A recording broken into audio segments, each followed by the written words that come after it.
క్రీస్తునందు దేవుని ప్రియులారా, మన ప్రభువైన యేసు క్రీస్తు నామములో మీకందరికీ వందనాలు, శుభములు తెలియజేస్తున్నాను. ఇదివరకే చాలాసార్లు మీ మధ్యకు వచ్చాను, చాలా ఏండ్లుగా. మరొకసారి మీ మధ్యన నిలబడే భాగ్యము ఇచ్చిన దేవాది దేవునికి, మన ప్రభు అయిన యేసు క్రీస్తు ద్వారా స్తుతులు చెల్లిస్తున్నాను. అలాగే క్రీస్తు ప్రేమను బట్టి ఆహ్వానించిన రెవరెండ్ డాక్టర్ జయరాజు గారికి, చర్చి కమిటీ వారికి ప్రభు నామమున కృతజ్ఞతలు చెల్లిస్తూ ఉన్నాను. ప్యాషన్ వీక్గా మీరు ఆచరిస్తున్నారు, చాలా సంతోషం. ప్యాషన్ వీక్ అంటే తెలుగులో శ్రమల వారము, పరిశుద్ధ వారము, అభిరుచి వారం అని కూడా తెలుగులో చెప్పవచ్చు. సంతోషం. ఈ కార్యక్రమాల్లో నన్ను కూడా ఒకనిగా చేర్చినందుకు దేవుణ్ణి స్తుతిస్తూ ఉన్నాను. మీకు కృతజ్ఞతలు. చదువబడిన భాగములో నుండి 2 వచనాలు అట్లా గమనించుదాము. 2 కొరింథీ 5వ అధ్యాయము 14-15 వచనాలు అలా తీసి ఉంచండి. ఎప్పుడైనా అవసరమైనప్పుడు ఒకరు మైక్ దగ్గర పెట్టుకొని చదవడానికి సహాయం చేయండి. ఒకరు మైక్ దగ్గర పెట్టుకోండి. సరే, ఇదివరకే పాప చక్కగా చదివింది ఈ భాగమంతటిని. చిన్న ప్రార్థన చేసుకొని సాధ్యమైనంత క్లుప్త సందేశం విందాం. ఒకసారి ఒక చర్చిలో బోధకునికి మాత్రమే కనబడేటట్టు ఇట్లా ఎదురుగా కొన్ని మాటలు రాయించారు. అది ప్రసంగికునికే కనబడేటట్టు. ఏంటంటే, క్లుప్త ప్రసంగికులు ధన్యులు, వారు మరలా పిలువబడుదురు అని. కనుక అంటే సాధ్యమైనంత తక్కువ సమయం ప్రసంగం చేసేవారు ధన్యులు, మరలా పిలువబడుదురు అని. కనుక మీరు మరలా నన్ను పిలవాలంటే సాధ్యమైనంత క్లుప్తంగా, పరిశుద్ధాత్ముడు ఎంతవరకు నడిపిస్తే అంతవరకే మాట్లాడతాను. అధిక ప్రసంగం చేయడం నాకు ఇష్టం లేదు. మంచిది, చాలా సంతోషం. మరొకసారి పాత బంధువులను కలుసుకున్నట్టుగా సంతోషంగా ఉంది. రైట్. గొప్ప మందిరం దేవుడు మీకు ఇచ్చాడు. చక్కటి పాస్టర్ గారు, చర్చి కమిటీ ఉత్సాహంగా పనిచేసేవారు ఉన్నారు. సంతోషం. చిన్న ప్రార్థన చేసుకొని ధ్యానం కొరకు మనస్సును సిద్ధం చేసుకుందాం. పరిశుద్ధుడవైన తండ్రి, స్తోత్రాలు. ఈ రాత్రి పరిశుద్ధాత్మ ద్వారా నీ స్వరం వినిపించి ప్రతి హృదయమును సంధించి మహిమ పొందండి. మంటి పురుగును మరుగు చేయండి. నన్ను కూడా సంధించండి. నిన్ను కలుసుకున్న ఒక నూతన అనుభవం ఈ రాత్రి కూడా దయచేయమని, అపవాదిని సిగ్గుపరిచి మహిమ పొందుమని ప్రభు రక్తమును ప్రోక్షించుకుంటూ సిలువ నీడను ఆశ్రయిస్తూ యేసుక్రీస్తు ప్రభు ద్వారా స్తుతించి వేడుచున్నాము తండ్రి, ఆమేన్. ఒకసారి ఒక యవ్వనస్తుని నేను అడిగాను, ఎందుకు బ్రతుకుతున్నావు అని అడిగాను. ఎందుకు బ్రతుకుతున్నావు అంటే ఆ అబ్బాయి ఇచ్చిన జవాబు చావలేక అన్నాడు. ఏమన్నాడు? చావలేక బ్రతుకుతున్నాను అన్నాడు. మరొకసారి ఇంకొక పాపను అడిగాను నేను, ఆత్మహత్య చేసుకోబోయి ఫెయిల్ అయ్యి మొత్తానికి బ్రతికింది.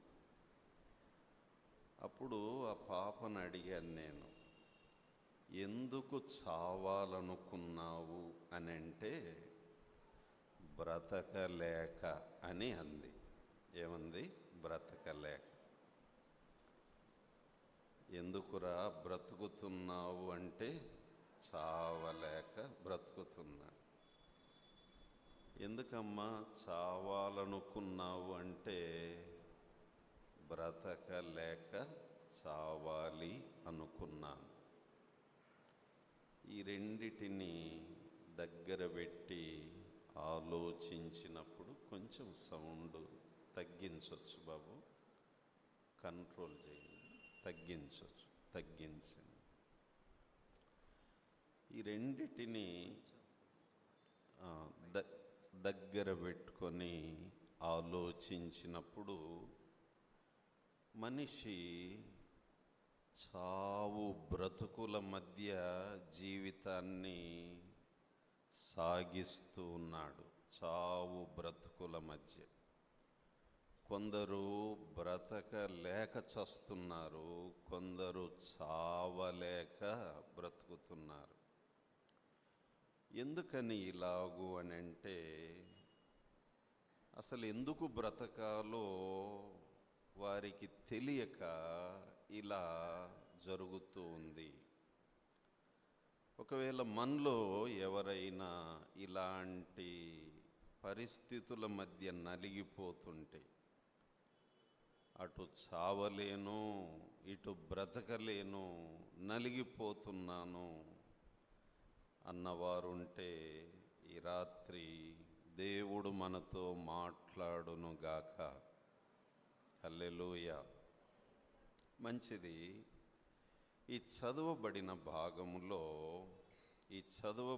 భాగములో ఒక 3 తలంపులు నేను మీకు గుర్తు చేస్తాను.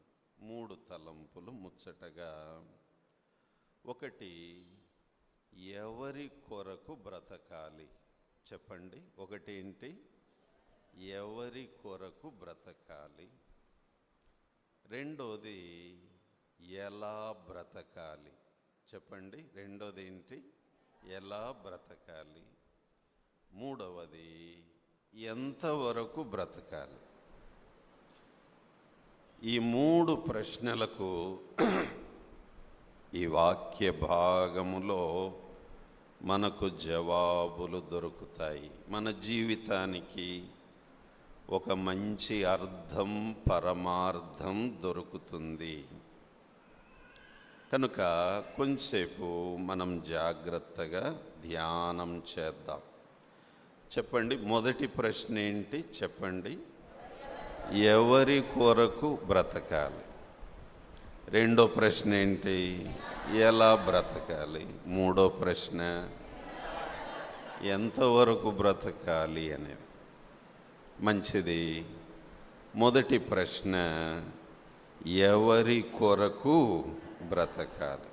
ఎవరి కొరకు బ్రతకాలి. ఎవరి కొరకు బ్రతకాలో పౌలు ఇక్కడ మనకు తేటగా చెప్తున్నాడు. ఎవరి కొరకు బ్రతకాలి. సరే, ఆ ప్రశ్నలోకి వెళ్ళకముందు అసలు నువ్వు ఎవరి కోసం బ్రతుకుతున్నావు అనేది అడిగితే కొంతమంది అంటారు, నా పిల్లల కోసం బ్రతుకుతున్నానండి, నా భార్య కోసం బ్రతుకుతున్నాను, నా భర్త కోసం, నా కుటుంబం కోసం బ్రతుకుతున్నాను, లేదా నా మీద చాలామంది ఆధారపడి ఉన్నారు, వాళ్ళ కోసం నేను బ్రతుకుతున్నాను అని చెప్పొచ్చు. అయితే ప్రియులారా, నేను ఒక చేదు నిజం చెప్తాను, మీరు గుర్తుపెట్టుకుంటే మంచిది. అదేంటంటే, మనము ఎవరి కోసం బ్రతికినా, దేనికోసం బ్రతికినా చివరకు మిగిలేది వ్యసనమే. చెప్పండి, చివరకు మిగిలేది వ్యసనం, అంతే. నువ్వు ఎవరి కోసమైన బ్రతుకు, దేనికోసమైన బ్రతుకు, నీ జీవితాంతమున లెక్కలేసుకొని చూస్తే నీకు మిగిలేది వ్యసనము. చెప్పండి, ఏంటి? వ్యసనము. ఈ ఫలితార్థము మహాజ్ఞాని అయిన ప్రసంగి తన జీవితమంతా పరిశోధించి ఏనాడో చెప్పాడు. ప్రసంగి గ్రంథం 2వ అధ్యాయం 17వ వచనం. ఇది చూడగా సూర్యుని క్రింద జరుగునది నాకు వ్యసనం పుట్టించెను. ఆగండి, మనందరము సూర్యుని క్రిందే ఉన్నాం. సూర్యునికి పైన ఎవడు వెళ్ళలేడు మనలో. కనుక సూర్యుని క్రింద జరుగునది నాకు వ్యసనం పుట్టించెను. ప్రియులారా, వ్యసనం పుడుతోంది. వ్యసనం అంతయు వ్యర్థముగాను, ఒకడు గాలికై ప్రయాసపడినట్టుగాను కనబడెను గనుక బ్రతుకుట నాకు అసహ్యమాయెను. I hated my life. నాకు వ్యసనం పుట్టింది. ఈ వ్యసనము పూర్తి స్థాయికి పోతే, పీక్ లెవెల్కు పోతే, మన బ్రతుకు మీదే మనకు వ్యసనం పుడుతుంది. పుట్టినప్పుడు అసహ్యం పుడుతుంది. బ్రతుకు మీద అసహ్యం పుడితే ఏమవుతుందంటే చచ్చిపోదామనే తీర్మానానికి వస్తాం. మహాజ్ఞాని అయిన సొలొమోను ఒకానొక సందర్భంలో ఆత్మహత్యా ప్రయత్నం వరకు వెళ్ళినటువంటి వాడని ప్రసంగి చదివితే మనకు అర్థమవుతుంది. ఆశ్చర్యం.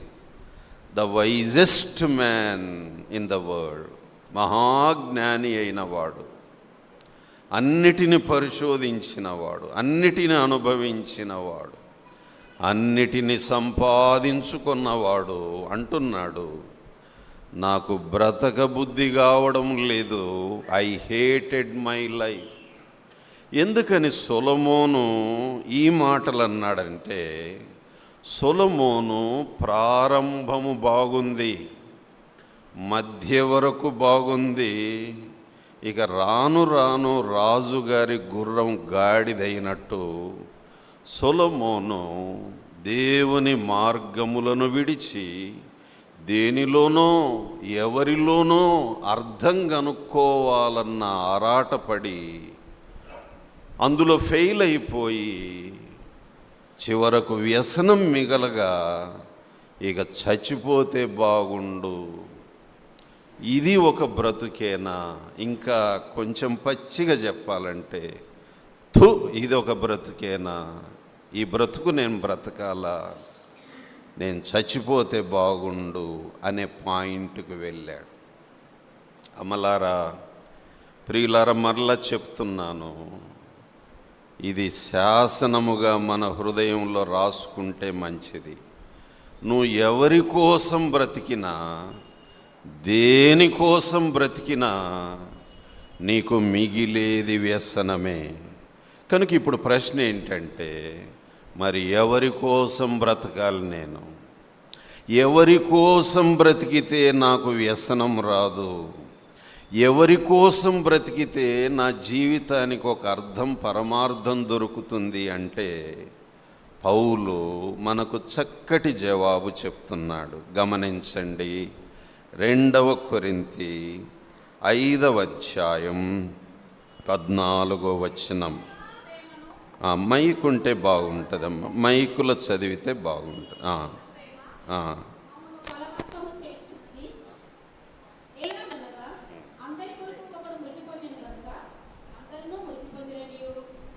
వారి మీదట తమ కొరకు కాక తమ నిమిత్తము మృతి పొంది తిరిగి లేచిన వాని కొరకే జీవించుటకు ఆయన అందరి కొరకు మృతి పొందిననియు నిశ్చయించుకొనుచున్నాము.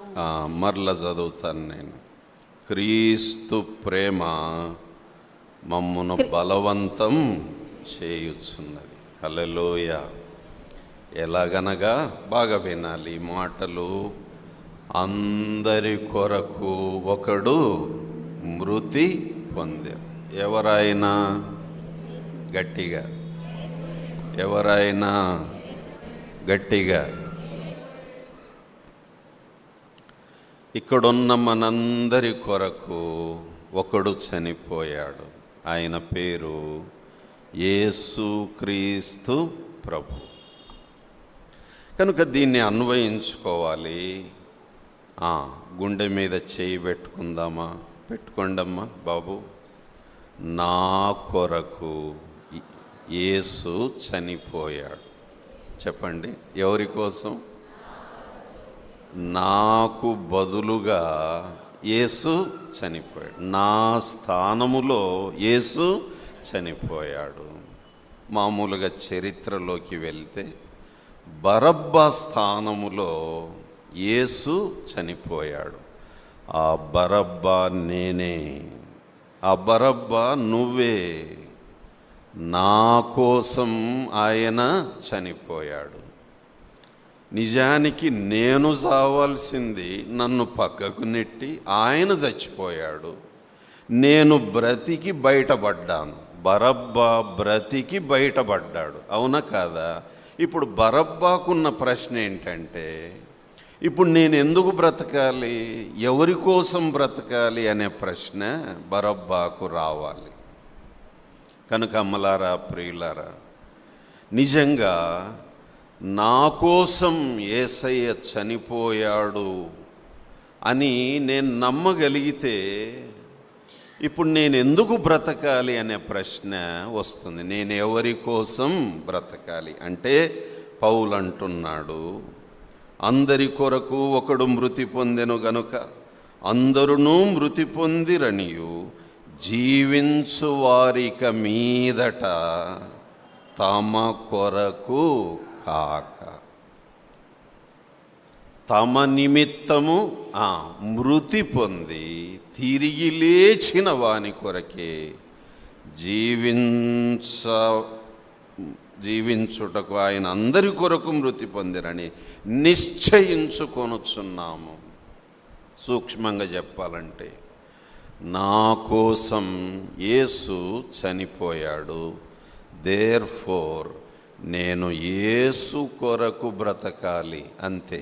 చెప్పండి, నేను యేసు కొరకు బ్రతకాలి. అదండి జీవితానికి అర్థము, అదండి పరమార్థము. అది మనం మర్చిపోకూడదు. హల్లెలూయా. కనుక అమ్మలారా, ప్రియులారా, ఇప్పుడు ఒకసారి ప్రశ్న వేసుకుందాం. ఎవరి కోసం నేను బ్రతుకుతున్నాను అంటే, నా కోసం చనిపోయి తిరిగి లేచిన వాని కొరకే నేను బ్రతుకుతున్నాను. హల్లెలూయా. కనుక వినండి, ఎవరి కొరకు బ్రతకాలి నేను అనే ప్రశ్నకు మంచి జవాబు ఉంది. ఏంటంటే, నా మట్టుకైతే బ్రతుకుట క్రీస్తే. మంచి తీర్మానం. హల్లెలూయా. ఎవరైతే యేసు కొరకు మాత్రమే 100% బ్రతుకుతుంటారో వారి జీవితాల్లో వ్యసనమునకు చోటు లేదు. వ్యసన పడాల్సిన పని లేదు. బ్రతుకు మీద అసహ్యము కలగాల్సిన అవసరము లేదు. ఆత్మహత్యలు చేసుకోవాల్సిన పని లేదు. అమలారా, గమనిస్తున్నాం ఈ దినాల్లో ఆత్మహత్యలు పెరిగిపోతున్నాయి. కుటుంబాలే తుడుచుకొని పోతున్నాయి. ఏంటి అంటే, బ్రతుకుట అసహ్యమైపోయింది, వ్యసనం ఎక్కువైపోయింది. ఇక బ్రతకలేము అని చెప్పి తీర్మానం చేసుకొని బ్రతకడం కంటే చచ్చిపోవడం మేలు అని అనుకొని చచ్చిపోతున్నారు.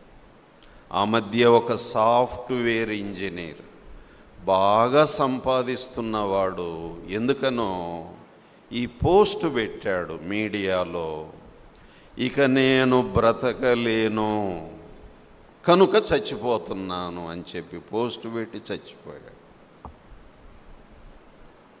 అమలారా, ప్రియులారా, ఆలోచించండి. ఎందుకు ఈ బ్రతుకు, ఎందుకు బ్రతకాలి అని ఒకవేళ అనుకుంటుంటే, మన బ్రతుక్కి ఒక మంచి కారణం, ఒక మంచి ఉద్దేశం, ఒక మంచి గురి. నా మట్టుకైతే బ్రతుకుట క్రీస్తే. 100% యేసు క్రీస్తు కొరకు బ్రతికిన పౌలు, మనము ఆయన జీవితాన్ని అంతా గమనిస్తే బాధలు పడినాడు, శ్రమలు పడినాడు, దుఃఖపడినాడు, ఏడ్చినాడు, వస్త్రహీనత అనుభవించాడు, కరువు, ఉపద్రవము, ఖడ్గము అన్నీ అనుభవించాడు.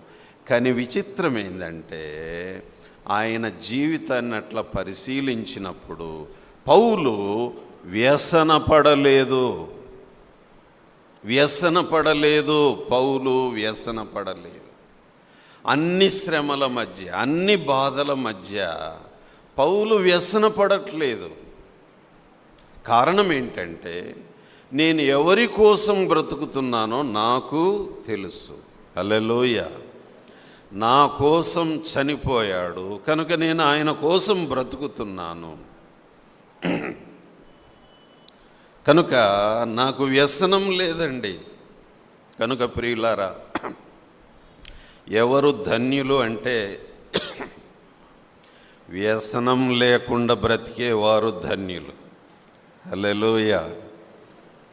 ఏమ్మా, కదిలిస్తే ఏదో ఒక వ్యసనం, పుట్టెడు వ్యసనం చాలామంది. ఆ మాటకు వస్తే ఇంకొక ఆయన ఉన్నాడు కొత్త నిబంధనలో, ఆయన పేరు పేతురు. ఒకసారి ఆయన అనుభవం, రాత్రి సముద్రంలోకి వెళ్ళాడు, వల విసిరాడు, ఏమి దొరకలేదు. తెల్లారింది, యేసయ్య దోణిలోకి వచ్చాడు, లోపలికి బాని అన్నాడు.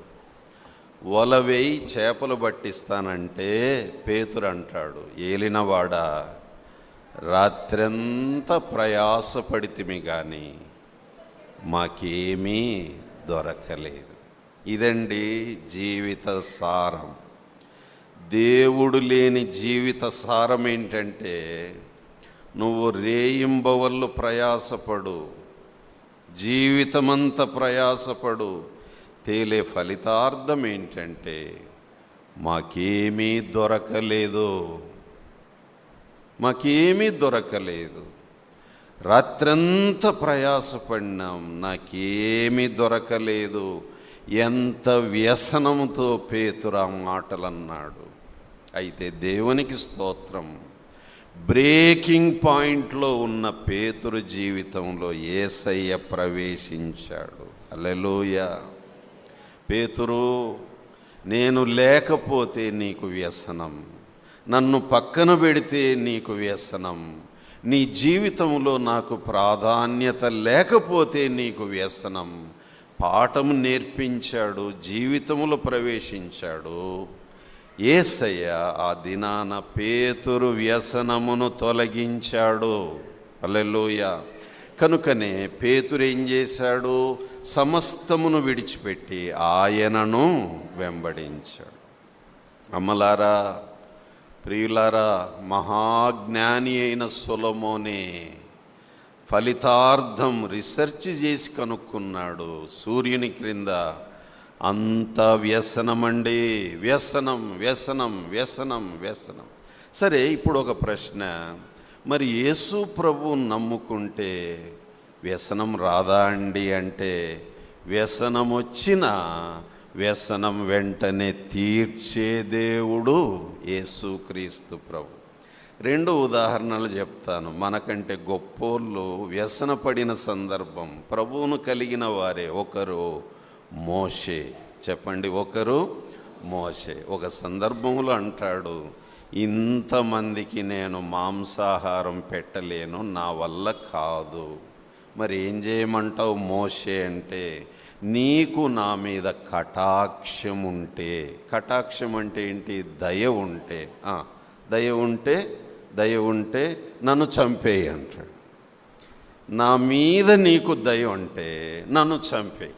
ఏమండి, ఇట్లా ఎవరన్నా అడుగుతారా? ఉదాహరణకు మనం కలెక్టర్ గారి దగ్గరికి పోతాం, సార్ నా మీద దయ ఉంటే ఏమడుగుతాం? ఒక ఉద్యోగం ఇప్పించండి సార్, ఈ న్యాయం చేయండి సార్ అండి.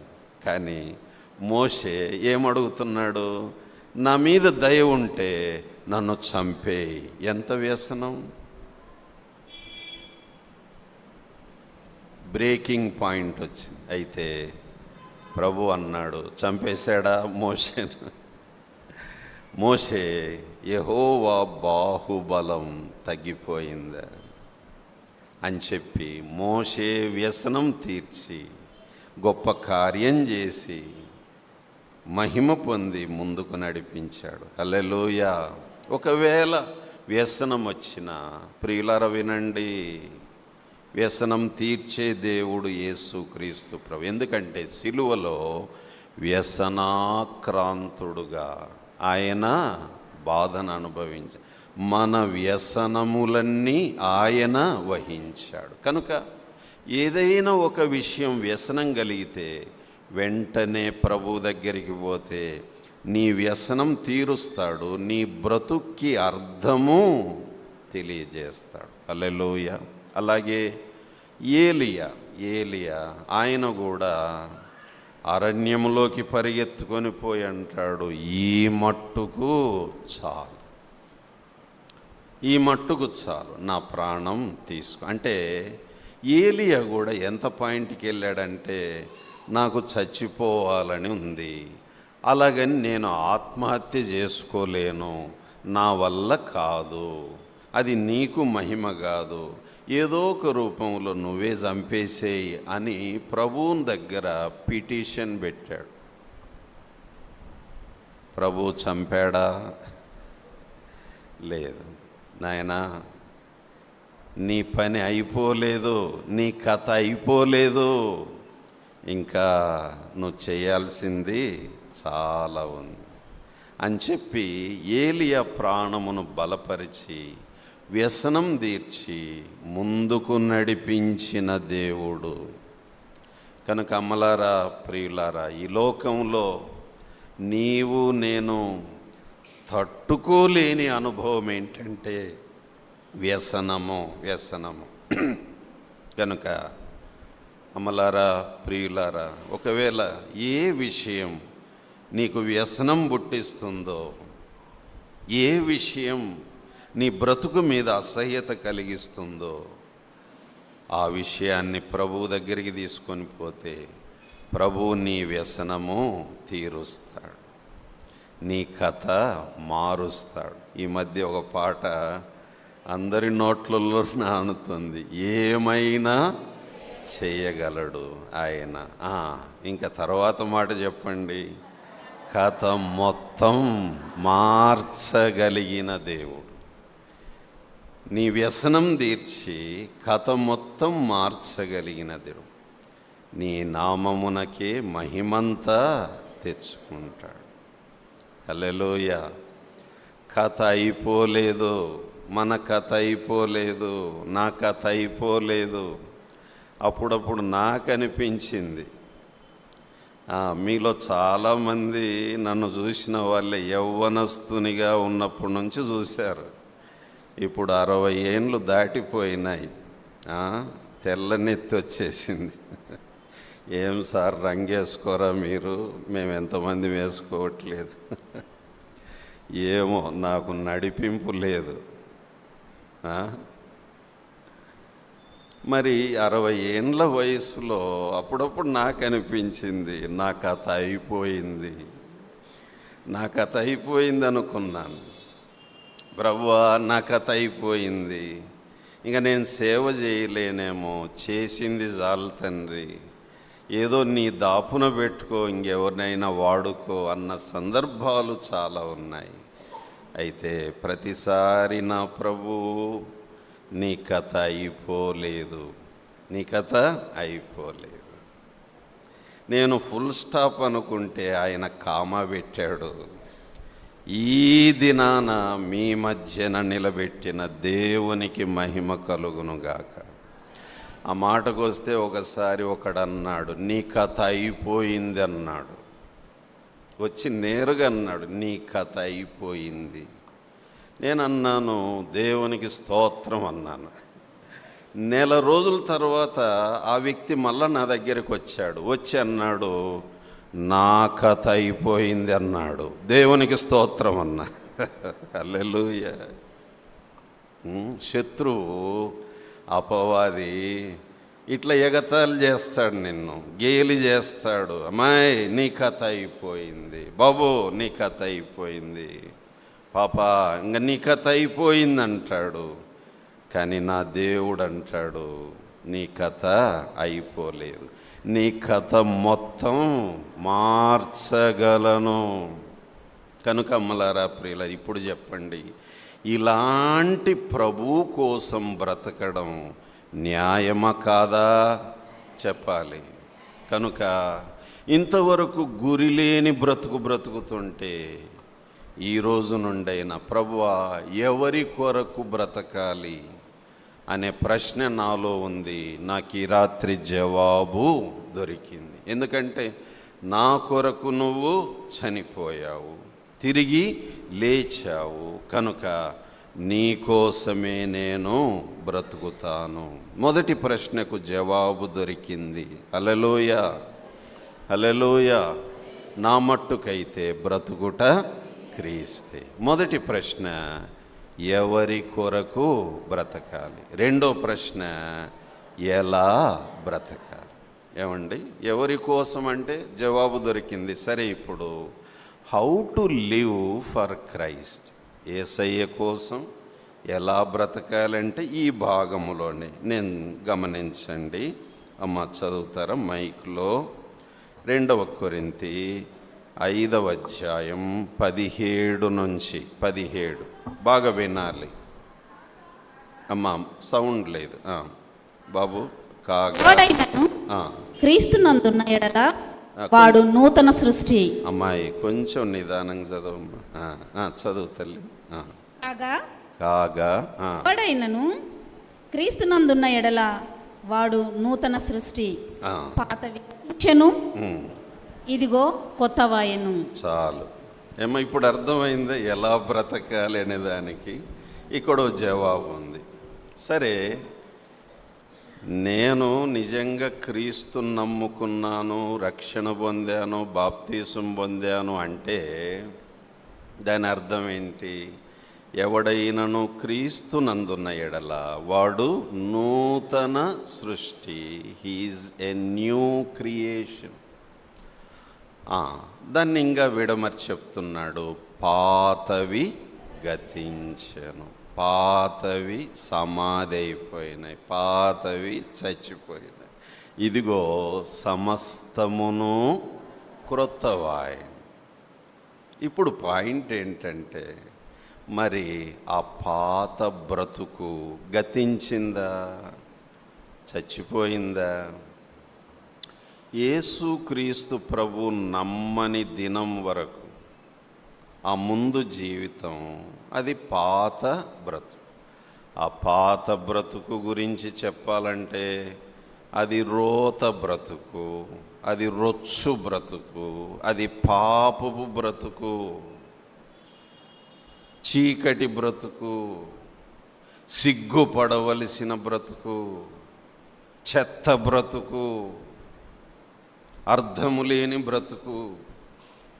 అందుకే భక్తులు పశ్చాత్తాపంతో ఇలా పాడుకుంటూ ఉంటారు, కుక్కవలే తిరిగిన నన్ను, పంది వలె పొర్లిన నన్ను. లోతైన పశ్చాత్తాపం లేకపోతే ప్రియులారా, ప్రభు లేకుండా మనం బ్రతికిన బ్రతుకు అది కుక్క బ్రతుకు అంతే, అది పంది బ్రతుకు, అది గతించెను. చెప్పండి, అది గతించెను అని చెప్పగలమా? అది సమాధి అయిపోయింది. ఆ బ్రతుకుకు ఈ బ్రతుకుకు ఇక సంబంధము లేదని చెప్పగలమా?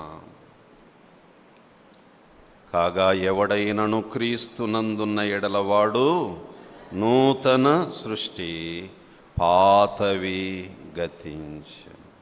ఆహా, ఎంత మంచి అనుభవం ఇది! ఆ పాత బ్రతుకంతా చచ్చిపోయిందండి. ఆ పాత నేను కాదు, ఇప్పుడు కొత్త నేను. ఏమ్మా, కానీ పరిస్థితి ఎలా ఉంది? ఆదివారం కొత్త బ్రతుకు, 6 రోజులు పాత బ్రతుకు. ఆదివారం చూడాలి మనల్ని, దేవదూతల్లా కనపడతారు. మరి 6 రోజులు అన్యుల్లా కనపడతారు. ఏమండి, అంటే మనలో చాలామందికి డబల్ యాక్షన్ ఎక్కువైపోయింది. ఆదివారం కొత్త, 6 రోజులు పాత. ఒకసారి నేను ట్రైన్లో వెళ్తుంటిని. ఒక చోట రైలు ఆగింది స్టేషన్లో. కొత్తగా మొదటిసారి వెళ్తుంటే ఏం స్టేషనా అని చెప్పి అట్లా కిటికీలో నుంచి చూస్తే ఆ ఊరి పేరు చూసి ఆశ్చర్యమైంది నాకు. ఏంటంటే పాత కొత్త చెరువు అంట ఆ ఊరి పేరు. పాత కొత్త చెరువు. అటు పాతది కాదు, ఇటు కొత్త అని లేదు, కానీ పాత కొత్త చెరువు.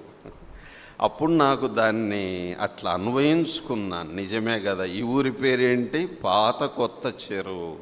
మరి నా బ్రతుకు కూడా పాత కొత్త బ్రతుకు రెండు కలిపి మిక్చర్లాగా ఉన్నాయా? కారెలు బొరుగుల్లాగా ఉంటే పాతగా ఉందాం, లేదంటే కొత్తగా ఉందాం. ఉంటే ఆడ, లేదంటే మొగ. ఈ రెండు కాకపోతే ఏంటి? ఈ రెండు కానీ బ్రతుకునేమంటారు? నపుంసకులు అంటారు. ఇంగ్లీష్లో 0.5 అంటారు. ఇంకా చెప్పాలంటే ఉలిగమ్మ బ్రతుకు అంటారు. ఆత్మీయ జీవితం నపుంసక జీవితం ఇది. పాత కొత్త, పాత కొత్త. ఆదివారం దేవదూతలు, 6 రోజులు చూడాలి మన కథ. ఎలా బ్రతకాలి అంటే పౌలు చెప్తున్నాడు, అబ్బాయి మర్చిపోవద్దు, ఎవడైనను క్రీస్తునందున్న ఎడల వాడు నూతన సృష్టి, పాతవి గతించెను, ఇవిగో అంత కొత్త బ్రతుకు. నా మాట, నా నడక, నా పడక, నా తీరు, నా సమస్తము క్రొత్తదనము, క్రొత్తదనము, క్రొత్తదనము. కనుక క్రొత్త మనసుతో బ్రతకాలి. ఎలా బ్రతకాలంటే క్రొత్త మనసుతో బ్రతకాలి. పూర్వకాలంలో సెయింట్ అగస్టీన్ అనే భక్తుడు ఉండేవాడు. ఆయన గత జీవితం పచ్చి వ్యభిచారి. ఆయన వ్యభిచారం వలన ఒక స్త్రీతో ఒక కొడుకును కూడా కన్నాడట ఆయన. అంత భయంకరమైన జీవితం. కానీ ఆయన తల్లి, వీడు ఇంత వ్యభిచారైపోయాడు, భ్రష్టు పట్టాడని కన్నీటితో ప్రభువును మొరపెట్టుకుంటే దేవుడు అతనిలో గొప్ప కార్యం చేసి రక్షించాడు. అగస్టిన్ రాస్తాడు, నా తల్లి కన్నీటి ప్రార్థన ప్రవాహములో నేను కొట్టుకొని పోయి సిలువ దగ్గర పడ్డాను అన్నాడు. హల్లెలూయా.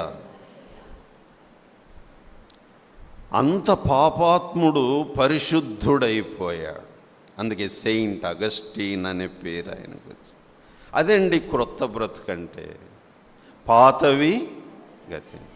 ఇంత పాపాత్ముడు ఇప్పుడు ఏమైనాడు? పరిశుద్ధుడైనాడు. Jesus makes the difference. యేసులో అది సాధ్యం. అంత పాపిని పరిశుద్ధునిగా చేయగలిగిన గొప్పవాడాయన. హల్లెలూయా. సరే, ఒకసారి ఆయన ఒక వీధిలో పోతూ ఉండగా వెనక నుండి ఒక స్వరం వినబడుతుందంట. అగస్టీన్, అగస్టీన్ అని పోతున్నాడు. స్వరం వినబడుతుంది, ఒక స్త్రీ యొక్క స్వరం వినబడుతుంటే ఆయన నిలబడ్డాడు. అగస్టీన్, అగస్టీన్, నేను అగస్టీన్, మర్చిపోయావా నన్ను? తరచుగా వచ్చేవాడివి, పోయేవాడివి, ఏంటి ఈ మధ్య రావట్లేదు? రా అగస్టీన్, ఒకసారి వచ్చిపో అని అంటే ఆయన అట్లే నిలబడి వెనక్కి చూడకుండా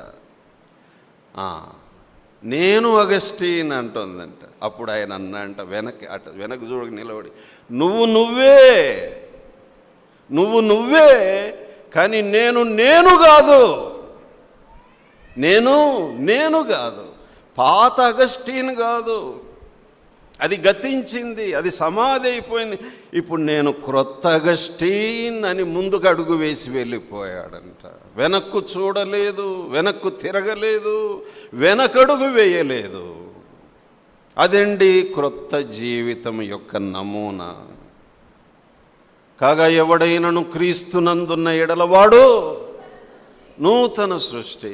ప్రియులారా, అమ్మలారా, దినదినము మనము నూతన సృష్టిగా బ్రతుకుదుముగాక.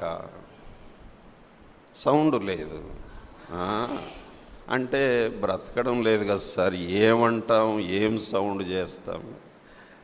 కనీసం ఇక మీదట అంటాడు పౌలు. ఏమ్మా, సరే అయిందేదో అయిపోయింది, ఇప్పటి వరకు ఒక లెక్క, ఇక మీదట ఇంకో లెక్క అనుకుందాం. హల్లెలూయా.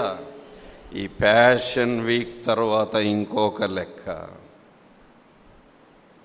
అమలారా, ప్రియులారా, ఎన్ని గుడ్ ఫ్రైడేలు దాటిపోయింది, కానీ మనలో ఏమన్నా కార్యం జరిగింది? ఎలా బ్రతకాలి అంటే పౌలు చెప్తున్నాడు, ఎవడైనను క్రీస్తునందున్న ఎడలవాడు నూతన సృష్టి, పాతవి గతించెను, ఇదిగో కొత్త. ఎవరన్నా నిన్ను, ఒక్కరైనా అమ్మాయి నువ్వేదో కొత్తగా కనపడుతున్నావు ఎనాడైనా అన్నారా అని ఉంటే నువ్వు ధన్యురాలివి. హల్లెలూయా. బాబు, అన్న, తమ్ముడు, నువ్వేదో కొత్తగా కనపడుతున్నావు, నీ ప్రవర్తన, నీ మాటలు, నీ తీరు, నీ నడత. కనుక ప్రియులారా, ఏం బ్రతుకు నేను బ్రతుకుతున్నాను, ఎలా బ్రతుకుతున్నాను అన్నది ప్రశ్న. పౌలు అంటాడు, నేను దినదినము నూతన పరచబడుతున్నాను అంట. డే బై డే నేను కొత్తగా కనపడుతున్నాను. హల్లెలూయా. పరిశుద్ధాత్ముడు నీలో నాలో అట్టి కార్యము చేయునుగాక. పాతవి. కనుక ఈ రాత్రి ఇంటికి వెళ్ళి ఎవరికి వారం, ప్రభువా, నా పాత బ్రతుకు, నాలోని పాత మనిషి గతించాడా, చచ్చిపోయాడా, సిలువ వేయబడ్డాడా, ఇంకా ఆ పాత రోత, రొచ్చు, వాసన అదే కనపడుతుంది. ఆదివారం ఉన్నట్టు 6 రోజులు ఎందుకు లేను ప్రభువా? నేను కొన్నిసార్లు మందిరములోనే మృగాల్లాగా మనం ప్రవర్తించలేదా? ఎందుకండి సంఘములో ఇన్ని సమస్యలు? ఈ సంఘములో ఏమున్నాయో నాకు తెలియదు. చిన్న సంసారంలోనే ఎన్నో సమస్యలు, ఇంత పెద్ద సంఘంలో ఎన్నుండవు. మరి ఏంటి మన ప్రవర్తన? ఓ మాట చూపించమంటారా? చర్చిలోనే మనం ఎట్లా కనపడతామో చూడండి దేవునికి. 73వ కీర్తన 73వ కీర్తన భక్తుడు అంటాడు, 21, 22 చదవమ్మా. అందరూ తీయండి దయచేసి. 73. ప్రియులారా, మందిరానికి వచ్చేటప్పుడు ఇవి గుర్తు పెట్టుకొని వస్తే మంచిది. 73, 21, 22 అమ్మా చదవండి. మత్తరపడెను, నా అంతరంగములలో నేను వ్యాఖ్యలపడి తిని, నేను తెలివిలేని పశుప్రాయుడనైతిని, నీ సన్నిధిని మృగ వంటి వాడనైతిని. నీ సన్నిధిని, నీ మందిరములో మృగము వంటి నీ ఎదుట ఒక మృగములాగా ప్రవర్తించాను నేను. నీ సన్నిధిని నేను మృగము వంటి వాడు. ఇప్పుడు చెప్పండి, అది పాత బ్రతుకా కొత్త బ్రతుకా? ఏమ్మా? కనుక ఇంత పెద్ద సంఘంలో ఎన్నో సమస్యలు. ఈ సంఘములో ఉన్న బిడ్డలందరూ నూతన సృష్టిగా బ్రతికితే ఈ సంఘం ఒక పరలోకం కాదంటారా? చెప్పండి. హల్లెలూయా. పరలోకం కాదంటారు. ఈ సంఘంలో సమస్యలు ఏంటో నాకు తెలియదు. ఏమండి, నేను అడగను కూడా. ఎందుకులే, ఎవరి బాధలు వాళ్ళే పడతారని చెప్పి. కానీ ఇట్లా సంఘానికి వచ్చేటప్పుడు ప్రార్థన, ప్రభువా వాళ్ళ అవసరం ఏంటో నాకు తెలియదు, నువ్వే మాట్లాడు, నీకు బాగా తెలుసు. అమ్మలారా, ఇంటిలో ఎన్నిసార్లు ఒక మృగంలాగా, సంఘములో ఎన్నిసార్లు ఒక మృగంలాగా అంటే దాని అర్థం ఏంటి? మనలోని పాత మనిషి లేచి. ఒకసారి సంఘంలో ఇట్లే ఒక ఆయన నిలబడి కూడికంత అయినాక, ఇది మనకు హెచ్చరిక ప్రియులారా, అన్నాడు, ఈ సంఘములో ఇక నుండి నా మాటే ఫైనల్ అన్నాడు. నా మాటే ఫైనల్. ఎవరేం మాట్లాడలే, ఎందుకంటే అతను అంత బలుపున్నాడు లోకరీతిగా. ఏమంటే మళ్ళీ ఏం తిప్పులు, కానిలేనా దేవుడు చూసుకుంటాడు అనుకున్నారు. మంగళవారం కూడిక రోజు అన్నాడు నా మాటే ఫైనల్ అని. శుక్రవారం గుండెకి చచ్చినాడు, శనివారం సమాధిలోకి పోయినాడు, ఆదివారం సంఘములో ఉండాల్సినోడు ఎక్కడికి పోయినాడు? ఇప్పుడు ప్రశ్న మీరే చెప్పాలి, సంఘములో ఎవరి మాట ఫైనల్ అండి? ఏమ్మా? ఎవరి మాట ఫైనల్ అంటే ఇతగాడు ఎవరితో ఛాలెంజ్ చేసినట్టు? నీ మాట కాదు, నా మాట ఫైనల్. అది ఎవరు విన్నారు? బిడ్డ జాగ్రత్త, నువ్వెవరివైనా సరే ఆయన అనుకుంటే ఎంతసేపు అండి, నువ్వెంతసేపు బాబు? Nobody is too big to God. దేవునికి ఎవడు పెద్దోడు కాదు. దేవుడు మనల్ని ఉంచిన స్థానాల్లో ఒదిగుందాం, ఎంత ఎదిగినా ఒదిగుందాం. హల్లెలూయా. ఎన్నిసార్లు ఒక మృగంలాగా రంకెలేసి ఆర్భటించి సింహగర్జన చేసి బాబు అన్న భయపడదాం. దేవుడు ఓపిక పడుతున్నాడు, అది చేతగాంతనము కాదు. ఇంకో సంఘంలో ఒకరోజు ఏదో చిన్న సమయ గొడవ వచ్చి ఒక ఆయన లేచి అన్న పక్కన కూర్చుని కాలెత్తి తన్నుత ఏమనుకున్నావు, ఎక్కడ చర్చిలో కాలెత్తాడండి, ఇట్లా కూర్చున్నాడు, వచ్చి తన్నుత కాలు తల దగ్గర ఇట్లా పెట్టు తన్నుత నిన్నేమనుకున్నా. ఆయన సైలెంట్గా ఉన్నాడు. తర్వాత ఏం జరిగిందో తెలుసా? ఓ సంవత్సరం లోపల ఓ చోట రైలు ఎక్కుతున్నాడు, పరిగెడుతున్నాడు, అది కదులుతోంది, ఎక్కబోయి రైలు కింద పడ్డాడు. ఏ కాలైతే సంఘములో సహోదరుని మీద ఎత్తాడో ఆ కాలు తొడ వరకు దిగిపోయింది, తొడ వరకు. నీ సన్నిధిలో మృగములాగా. అయితే ఇక్కడ కీర్తనకారుడు ఒప్పుకుంటున్నాడు, ప్రభువా నన్ను క్షమించు. కనుక అమ్మలారా, ప్రియులారా, ఇది దేవుని మందిరం, ఇది దేవుని సంఘం. సర్వ శరీరులు గడ్డి లాంటి వారు, కానీ నిన్ను నన్ను ఒక స్థానంలో ఉంచి దేవుడు వాడుకుంటే అంతే చాలు. ఒదిగుందాం, అణిగుందాం, తగ్గించుకుందాం.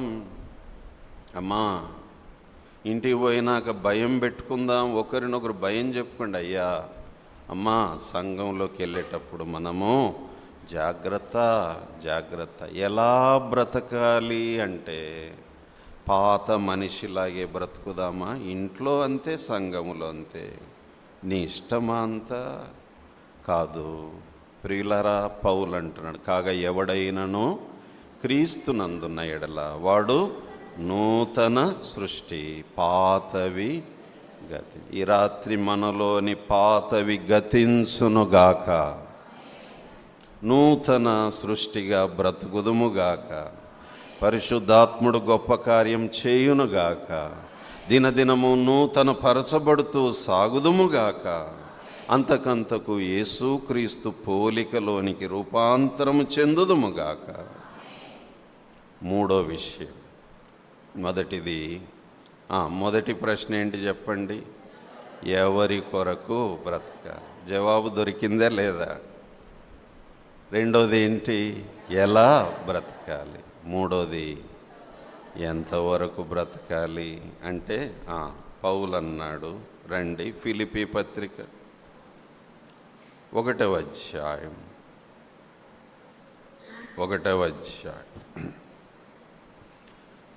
21. నా మట్టుకైతే బ్రతుకుట క్రీస్తే, చావైతే లాభము. ఆగండి, చాలమ్మా. నా మట్టుకైతే బ్రతుకుట క్రీస్తే అని వెంటనే ఏమన్నాడు?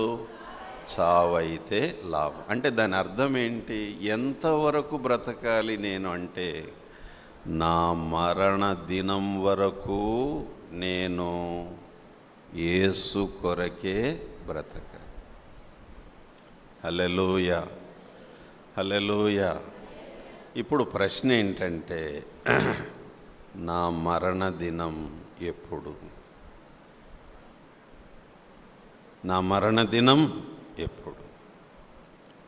అమ్మలారా, ఇది నాకు తెలియదు, నీకు తెలియదు. ఎన్ని దినాలు బ్రతికామో చెప్పగలమా లేదా? కానీ ఎన్ని దినాలు మిగిలున్నాయో చెప్పగలమా? గట్టిగా చెప్పగలమా?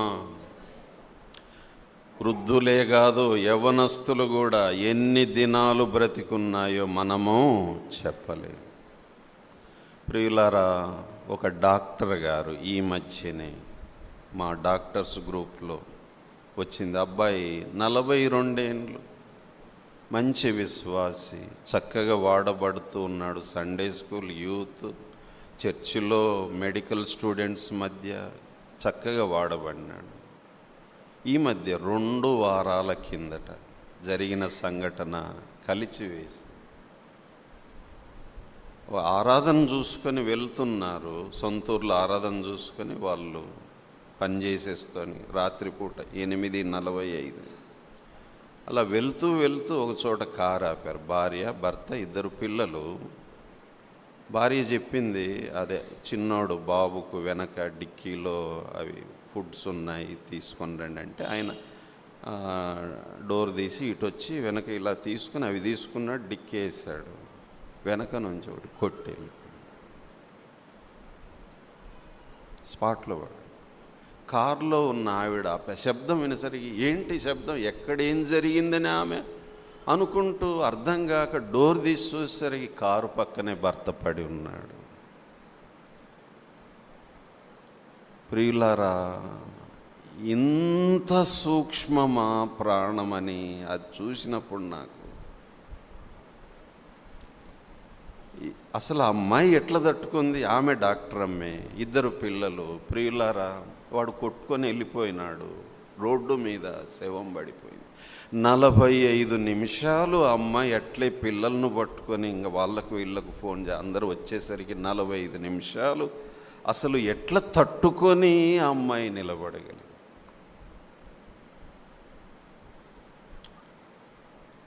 ఏమండి, ఆ రోజు ఊహించాడా ఆయన ఆదివారం రాత్రి అక్కడ చేరుకుని రేపు పొద్దున్న డ్యూటీకి పోదామని అనుకొని వెళ్తున్న వానికి మధ్యలోనే మరణం. అసలు కొంతమంది నాకు ఫోన్ చేశారు, సార్ అసలు దేవుడు ఉన్నాడా అని. విశ్వాసులు ఫోన్ చేశారు నాకు, ఎందుకు ఇలా జరిగింది, దేవుడు ఎందుకు కాపాడలేదు అంటే నేను చెప్పాను, బాబు ఎలా చనిపోయాడు అనే ప్రశ్న దగ్గర ఆగొద్దు, ఎక్కడికి వెళ్ళాడు అనే ప్రశ్న వేసుకుంటే మనకు ఆదరణ.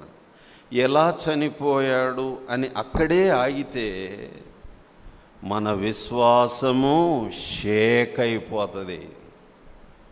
కానీ ఎక్కడికి వెళ్ళాడు నువ్వే చెప్పు అని అడిగాను ఆ ప్రశ్నను. ప్రభు దగ్గరికి వెళ్ళాడు, అది చాలు, అది చాలు.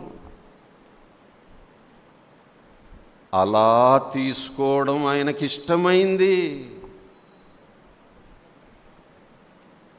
మీ జీవము అన్నీ తెలుసు మనకి, కానీ రెడీ, ఆర్ యు రెడీ? ప్రభువా, అందుకే నా బ్రతుకు దినములు లెక్కింప నేర్పము దేవా, ఈ భూమిని వీడు గడియ నాకు. అందులో ఒక పాట, యేసు ఇక లొంగిపోదును, విశేషముగా రూపించున శేష జీవ. అమలారా అయ్యలారా, ఎంతవరకు బ్రతకాలి అంటే ఊపిరి ఉన్నంతవరకు. అది ఎంతవరకు ఉంటుందో మనకు తెలియదు. కనుక ఏ రోజు కా రోజు ప్రభువా పొద్దున్న లేస్తూనే, తండ్రి ఈ దినమంతా బ్రతుకుట క్రీస్తే, చావైతే నాకు లాభము. 3వ ప్రశ్నకు కూడా మనకు జవాబు దొరికింది. హల్లెలూయా.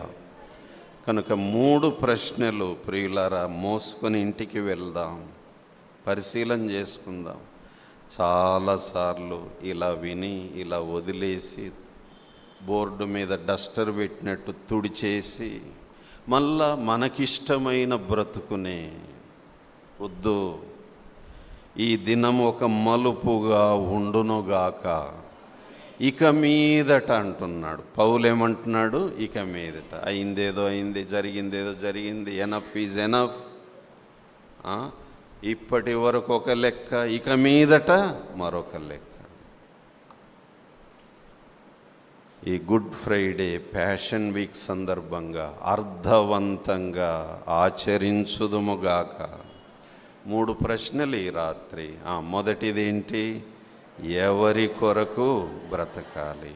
యేసు క్రీస్తు కొరకి. ఎలా బ్రతకాలి? నూతన సృష్టిగా బ్రతకాలి. ఎంతవరకు బ్రతకాలి?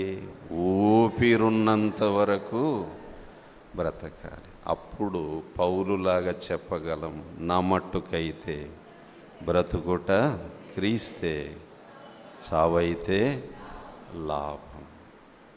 దేవుడట్టి అనుభవాల్లో మనల్ని ముందుకు నడిపించునుగాక. ఆమేన్. ప్రార్థన చేసుకుందాం.